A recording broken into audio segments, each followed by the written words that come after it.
The Minnesota Twins have signed journeyman right-handed relief pitcher Jay Jackson to a guaranteed major league contract. If you had this guy on your radar, kudos to you. I didn't even have him on the bingo card. Jay Jackson, not on my radar personally. We're going to talk about him a little bit here, but man, it's starting to feel like Derek Falvey's trying to win some weird GM version of Immaculate Grid or something. I think all the GMs across baseball have some weird little side pool that they're in, trying to acquire the guys who have the longest resumes. And man, I don't know if I've ever seen anything like Jay Jackson's baseball reference page. It is incredible. This guy has pitched everywhere. Just looking at his baseball reference page, I can tell you that he loves baseball. You don't pitch this long in these circumstances without absolutely loving the game of baseball. And number two, he's got to be a really good guy to be around because, again, when you're not a superstar type player with a really special elite skill set, you don't get this many chances if you're not a really good and well-liked guy in the clubhouse as well. So Jay Jackson, my goodness, I would usually in these circumstances, I would be questioning why it was required to give this guy, this type of player, a guaranteed contract, a major league deal. Why can't you find a way to get him in here on a minor league deal and he's not occupying a roster spot or a 40-man spot, and you kind of give him a look in spring training, maybe give him an opt-out so he can leave if you don't put him on the roster or something like that. But man, to be honest, with this guy, good for him. Good for him. When I see that he has pitched 270 games at AAA in his career, 270 games pitched at AAA. My God. Good for you, Jay Jackson, for getting a major league contract. He spent 4 years in Japan. Again, the guy's just been all over the place, pitched everywhere. To give him a guaranteed contract, that's very surprising. He's out of options, so he's going to be on the roster. Let's take a look at some other numbers here. This just shows his major league experience. So you can see he got a cup of coffee back in 2015 with the Padres, and then in 2019 spent some time with Milwaukee. Has been with the Giants, Braves, and Toronto the past 3 seasons. Pitched pretty well for the Blue Jays. A short amount of time, 29 2/3 innings, but a 2.12 ERA and a 0.91 WHIP. Only got 8.2 strikeouts per 9. And gave up some home runs.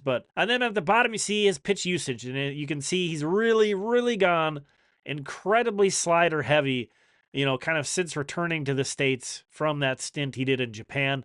Over the past handful of years, he threw 60% sliders. So that was by far his primary pitch. Throws it around 85 miles per hour. The fastball is only sitting 93.3 miles per hour, which is really nothing, to be excited about, especially from a right-handed reliever. I think, again, this guy, not on my radar. Yeah, he even sounds like he's made up. Jay Jackson, that's like when you're in trouble and your kid and someone you don't know asks your name and you're like, Jay Jackson. That's it. I'm Jay Jackson. I can definitely speak to how this might impact the bullpen. This is my kind of projected opening day pitching staff for the Twins. Personally, I think I put the rotation in here, even though Jackson doesn't factor in there at all. But I think Anthony DeSclafani is going to be the 5th starter. Louis Varland is going to be in AAA stretched out, ready to be the next man to step in. So that's why I'm adding that in here. I know some places are projecting Varland to be the 5th starter and DeSclafani to be in the bullpen. I don't see it happening that way. So that's why I included the rotation piece. Jackson, again, this is a major league contract. He's out of options. So you cannot really send him to the minor leagues unless you expect him to clear waivers, which he might even be able to reject an assignment at this point. God, I would hope so. If you've thrown 270 games at AAA, Jay Jackson, I hope you are in control of your own destiny right now. Jesus. But yeah, Jay Jackson, I have him in the opening day bullpen. You see there, we've added Justin Topa to that mix as well. And then Jordan Balazovic, I have the last guy, because he's also out of options. So I don't think, that the Twins want to give up on Jordan Balazovic yet. Now, of course, some injuries might open the door.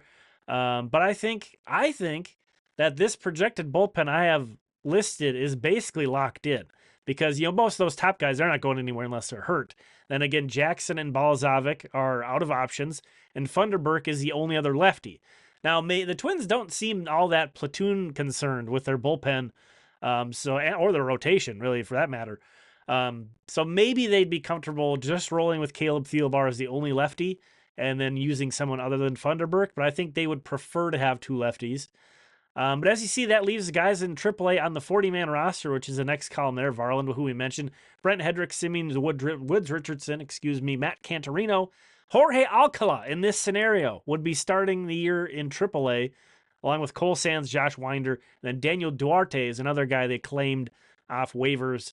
I didn't do a dedicated video on him because it's not as solidified. Like Jay Jackson is in the bullpen. Josh Staumont, you see I have listed in the final column. He's expected to open the season on the injured list. Fascinating move. Derek Falvey, again, I don't know what kind of game he's playing or he's keeping us on our toes, that's for sure. With this Jay Jackson out of nowhere. So his slider specialist, we know the Twins really like sliders. His fastball doesn't seem like much, but maybe they get him in the lab. I'd imagine they've already got something in mind for him. A little adjustment here or there, but again, to be fair, he was an effective pitcher for the Blue Jays last year, so maybe they're just going to run it back and just have him do the same thing that he was doing last year and hope that he can continue that success. So you're not expecting to turn to this guy often in late inning situations when you have the lead. He's going to be pitching mainly low leverage. So that's another reason why I can't get too up in arms. A couple things I want to call out real quick. The Twins will need to make moves to open up a 40-man roster spot for Jay Jackson, and the Carlos Santana signing isn't even official yet. So expect there to be some moves. I don't know what is taking so long with that. Could be something, could be nothing. But the Twins are in the process of trying to clear some 40-man roster space, so you can imagine that they are potentially, trying to scramble to get a trade going on somebody who's on the fringe of their 40-man roster right now. Been real busy of late. I'm at the point, this isn't done yet, but issue 2 of We're Gonna Win, the prospect edition, I'm to the point where we have actual pages that I am editing. It is something I'm holding in my hands, almost done. So be on the lookout for that as well. Certainly will be an easy guy to root for. I mean, Jay Jackson, my goodness, he's 36 years old. 36 years old, Jay Jackson, and I cannot get over that. 270 games pitched at AAA. Insane. Thank you for checking this one out. I really appreciate it. We'll talk again soon.